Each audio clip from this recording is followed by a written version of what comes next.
ثانی انٹرنیشنل حج عمرہ tours and travels. حج عمرہ جانے کے خواہش مند حضرات اسکرین پر دیے گئے نمبرز پر کال کریں۔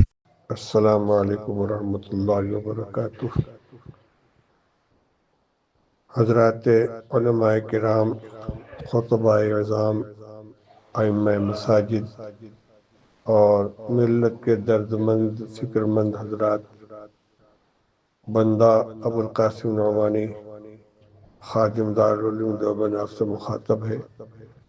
اس وقت ایک اہم امر کی طرف آپ حضرات کی توجہ مبذول کرانا چاہتا ہوں، وہ یہ ہے کہ اس وقت ایمان اور عقیدے کو مجروح کرنے کی ہر جانب سے سازشیں اور کوششیں ہو رہی ہیں۔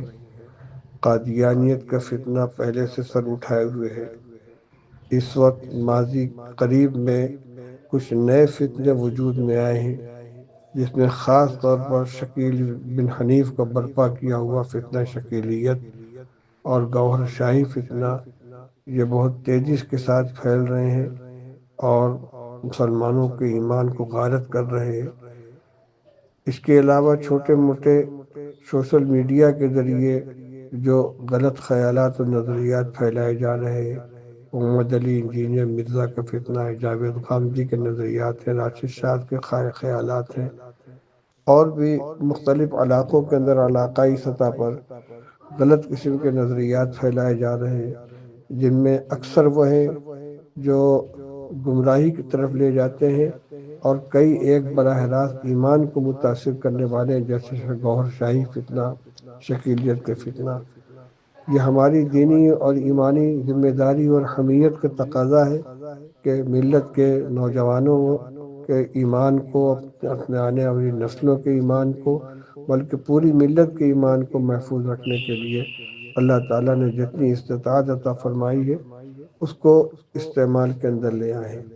اس وقت ضرورت اس بات کی ہے کہ علماء کرام اپنے بیانات میں، درس حدیث میں، درس قرآن میں، خطبات میں، نماز کے بعد کی تعلیم کے حلقوں میں عقیدے اور ایمان سے متعلق لوگوں کو آگاہ کریں۔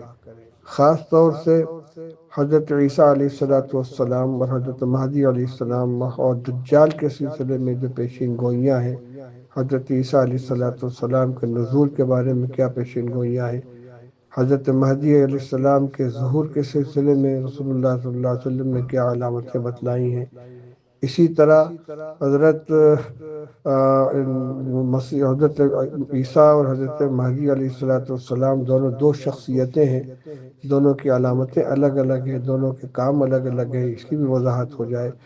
دجال آئے گا تو وہ کیا کرے گا، اس کی کیا پہچان ہوگی، اس سے لوگوں کو آگاہ کرنا ضروری ہے، اس لیے کہ اس وقت شکیلیت کا فتنہ جو پھیل رہا ہے وہ انہی چیزوں کے غلط تعویلات اور تحریفات کے ذریعے لوگوں کو گمراہ کیا جا رہا ہے۔ تو اس کو ضروری سمجھ کر، اس کو اہمیت کے ساتھ ساتھ اپنے ذہن میں بیٹھا کر علماء کرام عوام کے ایمان کی حفاظت کے لیے اس کی کوشش کریں، اپنے حلقوں میں اس کو بیان فرمائیں، بیانات میں، اپنے خطبات کے اندر اس کا تذکرہ کریں۔ جب لوگ واقف نہیں رہتے تو ناواقفیت کی بنا پر دوسروں کے بہکاوے میں آ جاتے ہیں، اس لیے صحیح معلومات لوگوں کے سامنے آنا ضروری ہے۔ تو ایمان کی، عقیدے کی حفاظت اور اس کی تعلیم ہماری بہت بڑی ذمہ داری ہے۔ اپنے گھروں کے اندر بھی اس کا نظام بنائیں، اپنے بچوں کو بھی بتلائیں، عورتوں کو بھی بتلائیں۔ معلوم یہ ہوا ہے کہ ان کے مبلغین گھروں کے اندر داخل ہو جاتے ہیں، عورتوں کے اندر عورتیں آ کر تبلیغ کرتی ہیں، اور اگر ہم ان کی طرف سے غافل ہیں تو ہو سکتا ہے کہ اس کا شکار ہو جائے۔ اللہ تعالیٰ ہمیں اپنی ذمہ داری کا احساس عطا فرمائے اور عمل کرنے کی توفیق عطا فرمائے۔ السلام علیکم ورحمۃ اللہ وبرکاتہ۔